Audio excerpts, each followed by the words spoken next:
This is Marcus Corval with Studio MMA and MMA Nuts, and we're here with Jason Mayhem Miller. How you feeling, sir? Doing fantastic. Yesterday you won the best ring entrance with the MMA Awards. Did that make you feel extra special? Yeah, I guess so, yeah. I don't know. That feels good. I'm glad that some people appreciate my work. And you've had some spectacular ring entrances. That wasn't the only one. This is fighting, but it's also business and promotion.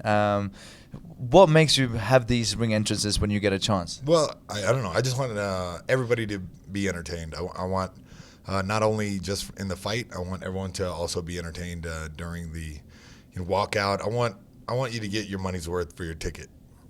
Do you feel that it's unfortunate that you're not able to do those type of entrances now in the UFC? No, not really. I mean, it just changes, right? It's not going to be exactly the same as Japan. Of course, you can't make it like Japan. So it'll be fun nonetheless. So you are making something spectacular on Saturday night outside of the octagon? Yeah, I don't know spectacular, but yeah, it'll be fun. Talking about promotion and being entertaining, you're definitely an entertainer, and there's been a lot of hype for this fight. You and Bisping going back and forth. You definitely have said that you want to punch Michael Bisping in the face. What's your actual feelings about Michael? I want to punch him in the face. That kind of encompasses all, and then not just in the way that I punch my friends in the face. I really want to, I really want to hurt him. I feel like I've been waiting and chomping at the bit for this fight for years, and now I get a chance.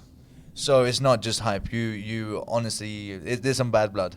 Yeah, I mean, definitely. There's grudge match elements to this. My biggest challenge on Saturday night will be to fight with a cool head. The UFC has done a great job promoting you in coming to the UFC, and they did. Yeah, and why? Why do you say that? Being the coach on the Ultimate Fighter, and and all that to obviously hype the fight. Do you feel more welcome from it? Yeah, absolutely. I feel like the UFC made a really good decision by putting me as a coach on the Ultimate Fighter, because I feel like I brought a lot of eyeballs that might not have been on the Ultimate Fighter to that show. So to Bisping's credit, he's a perfect bad guy. So that brought more viewers to the show too. So we definitely I don't know. I feel like I really appreciate the UFC giving me that opportunity, because he has definitely boosted me up into the limelight. 6 weeks. You were fortunate enough not to have to live in the house with these guys. What's the most outstanding moment for you during those 6 weeks? Well, outstanding. I don't know. There's a lot. There's a lot of moments, but to me, just the camaraderie of hanging out with the guys. We had a sauna in there. We would just hang out in the sauna and tell stories, and I feel like that's what I really remember from the show, because those are the quiet moments where you guys are like reflecting on what's all the craziness is going on. And that hot box, you're sitting in there, and there's it's just that hot box. And your favorite prank? You know what, man? The guy on the show that was on Bisping's team, I've known him for years, Tiki. I've known him since I was a kid. I lived outside of his gym in my van. And me and him would always prank each other anyway. And then I was like, oh, great, he's on Bisping's team. This is going to be ridiculous. Like, they're going to get me. And that mariachi band with the thing, that was hilarious. They sprayed the fire extinguishers at us. I was like, man, I had to take my hat off. Like, that was pretty damn funny. Like that, I was like, man, there's a prank that never made it on the show that I tried to do that would have been way better, but I messed it up. What was it? I'm not going to talk about it. You know why? Because I might use that prank later, and I don't want them to. If I ever do the show again, I'm using that prank, and whoever is on the receiving end of that is going to be pissed. You guys seem really close with Team Mayhem, and the guys are very, very. Even the guys that are not in the finals now spoke very highly of you. Have you still in contact with the guys after the show? Yeah, I mean, a lot of the guys. Yeah, a lot of the guys. I remained text message buddies with, and it's difficult because everyone lives kind of far away from each other. A few of the guys live in the southeast and or actually the northeast, and so they get to hang out with each other But we're all far apart. But I feel like that 6 weeks of hanging out and that intense experience really brought us all together, and I think we'll be friends for the rest of our life. Did any of them come and train with you down at with Ryan and your team? Nah, I can't say they did. Again, these guys don't have a lot of money. Hell, I don't have a lot of money, so it's hard to like travel and get everybody to hang out. It's like it's hard for everybody to come to training camp, and especially it'd be weird. They already have their own training camps set up in their respective cities, and so it would be stupid to uproot that for them. Dana White said before the show aired that this is going to be an amazing season, and I think many agree that it was the biggest pool of talent that the Ultimate Fighter has had in all the seasons. Any of the guys that you see in that show that are going to be in the running for a title in the future? No, absolutely. There's a few guys, in the 35-pound weight class, 45-pound weight class. Those guys are super talented, and we never done Ultimate Fighter for those weight classes. So you got some top-level talent on the TV show. That's why fans were lucky for this season. Any predictions for the title fights, or not title fights, but for the contract with the UFC on Saturday? No, I don't have any predictions really. I mean, I predict that it's going to be one of the best Ultimate Fighter finales ever. Like there's like all the fights are going to be, man, they're going to be exciting. What about Mayhem versus Bisping? That may be an exciting fight, but I'm looking to finish early. I want to go home early. My mom's coming, so I want to take her to dinner. To watch the fight first time, or should you watch a lot of fights? She'd watch a few of my fights, but mom and dad are coming, sitting close to the front row. So 6 weeks, it was obviously TV's TV, and there was hype and there's cutting and editing involved. Any bad blood or anything in particular between the guys that you saw? Anything in particular? No, I mean, a lot of the guys are angry at John Dodson for selling out secrets. Yeah, I saw that. See, I didn't realize on the show he was just telling a few of the guys on there what was going on, but I can understand that they're a little bad blood at him. But I don't know. Other than that, I'm not really sure. I didn't see that much anger. You're a veteran in the sport. You've been around. You fought in Dream. You fought Strikeforce.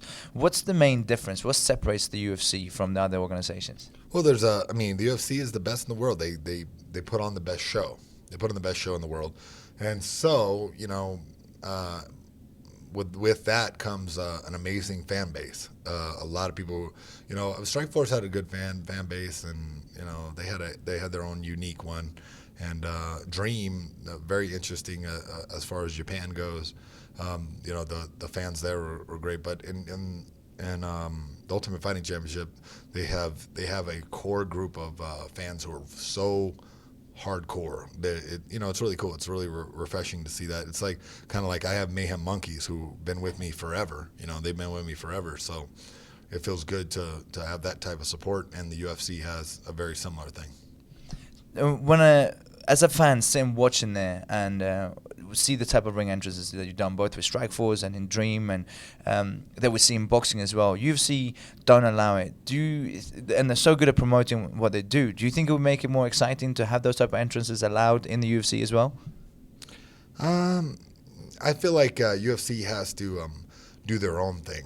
You know what I mean? I feel like especially for certain fights, if I was running things, I wouldn't really deviate too much from what they got going on right now. But I would make special promotion just for certain fights. I mean, you see how Manny Pacquiao, his entrance and for his last fight, man, that was very similar to what the UFC does now. He was still walking out of a tunnel, but it had crazy lights and it felt larger than life. I feel like I don't think that would be such a bad thing for the UFC. But again, I don't make those decisions. Probably you do at home, not me. When you fight this, like if anyone hasn't seen it, and you go and watch Mayhem highlights on YouTube, you do some crazy stuff inside the cage. is it just something spur of the moment, something that you think of before you do it, before the fight even starts? How calm are you inside of the cage to even, or in the ring, to even come up with something like that? No, when I was younger, I really would get amped, and like once I get amped, my brain starts kicking every different direction, and I get super creative, and I'll just do some crazy stuff. As I've gotten older now, the crazy stuff is more focused. Like I don't want to lose I've lost fights because I've done crazy stuff. Like there's no other, like the turning point of the St. Pierre fight was when I decided to do a ninja kip up like in the middle of the thing, and he reacted and kicked me. Like I was like, oh wow, I shouldn't have done that. So I feel like as I've gotten more mature, I've realized you can't get too wacky in there. You have to be you can still use your creativity, but not in a reckless way.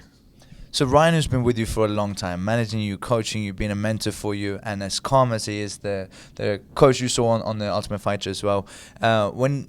When he sees you do those things, or saw you do those type of things, what was his reaction? Oh no, he would cuss me out in the corner. He's cussed me out in the corner a few times.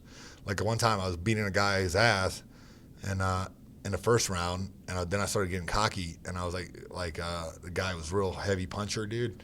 And he's like, all right, he's going to come out crazy. He's going to come out crazy this round. So you need to be disciplined. Keep your hands up. I was like, whatever. And I went out there and started putting my hands down, moved my head all crazy and kicked. And the guy caught me with the punch and put me down on my ass. I was like, oh. And then started beating my ass for about 2 minutes and 30 seconds.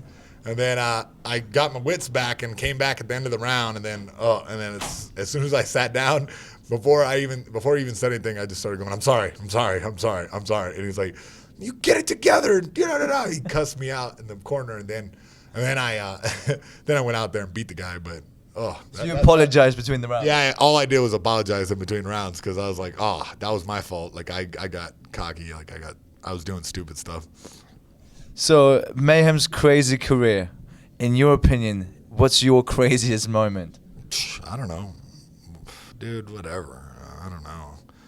Listen, just go search on YouTube. You'll find crazy moments.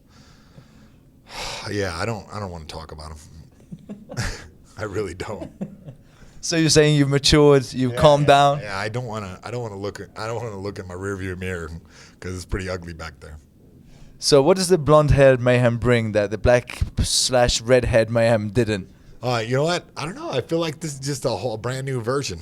It's a blank slate up there, and I'm ready to show it off to the world. So the white representing being more innocent? Yeah, not innocent. That's for sure. I'm not getting married. All right, man. I'm looking forward to seeing you on Saturday night. Thank you very much. Thank you, man.